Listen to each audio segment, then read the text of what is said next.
Built in 2007, sold as brand new construction in 2009. That's what happened at this Pelham home. And this one too. This realtor, we'll call Michael, who does not want to be identified, calls the way these homes were advertised in the multiple listing service, or the MLS, fraud. When you misrepresent or alter data to sell it, then you're committing fraud to the consumer. To be clear, realtors add listings to the MLS, not MLS itself. In MLS listings provided to us from Michael, we found several homes with new construction dates, in some cases 1, 2, and 3 years later than when they were first built. We were able to verify when homes were built by checking building permits, inspection dates, and certificate of occupancy dates. Some homes we discovered sat empty for years before they were sold. Michael calls it robo-dating, putting a newer date on the house than when it was originally built. It's false advertising and misleading to every consumer as well as to the agents that we're trying to sell. So we're at a liability risk, saying, oh, let's look at this new house, and we do our research and we find out it's not new. Michael said he alerted those at the MLS about his concerns and gave us copies of emails he sent and the MLS response about what's called possible rules violations for home listings. After Michael submitted his concern, the response read, "The house was more or less finished in 2007, but the basement was not finished until 2008. I am supposing that this is a new idea to market the house."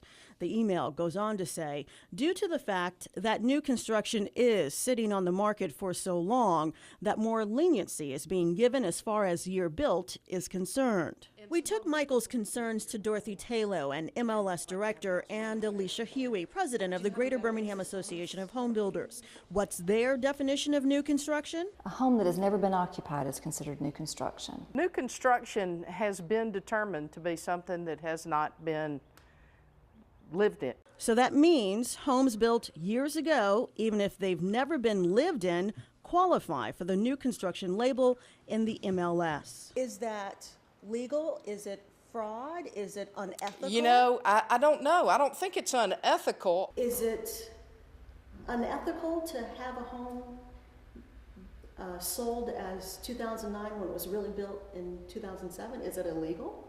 I don't think so, and I don't think it would be unethical. If the home has never been occupied, then it is still new construction. The appliances have never been used, the faucets have never been used, so the home is still new. Taylor said there has been what she called confusion in the past with this issue. So MLS updated its listing page to reflect that, adding, she said, a descriptive category. If you finish your house in 2013 and it doesn't get purchased till 2015, though I hope that doesn't happen these days, it should show that the house was built in 2013, but it would be new, not lived in. So what about the wear and tear on unused appliances sitting in unoccupied new homes for years? One appliance repairman told me that it can affect the livelihood of appliances, specifically on hoses and other parts. If they're not properly stored, they could deteriorate if they're not plugged and/or sealed. Both Huey and Taylor advise using what they called a reputable realtor that will likely add extended warranties on appliances if buying a new home that has sat on the market for a few years. Home buyers also can get these unoccupied homes at steep discounts. In our research, some prices dropped $10,000 to $40,000 off original list prices. Michael said even a steep discount price doesn't matter. I don't care if you buy it for $10 or $100,000, it's fraud. Neither Taylor nor Huey see it that way. If there is a problem with a year-built description, it would hopefully just be an oversight. I don't think there is. I mean, I would say I don't think there is.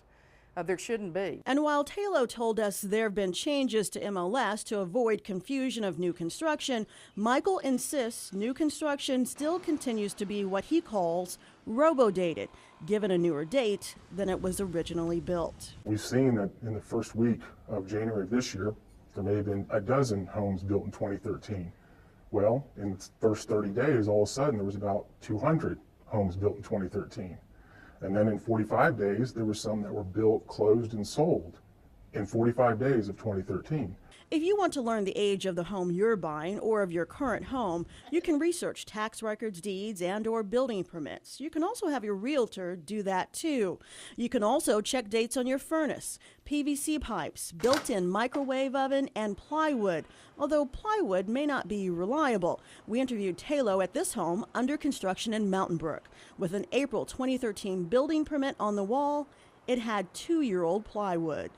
Alabama is a caveat emptor state. In Latin, that means buyer beware. Legally, the home buyer is purchasing their new home as is. Some states are moving towards caveat venditor, meaning sellers have to disclose known defects. Alabama is not one of them. Linda White, Alabama's 13 investigates.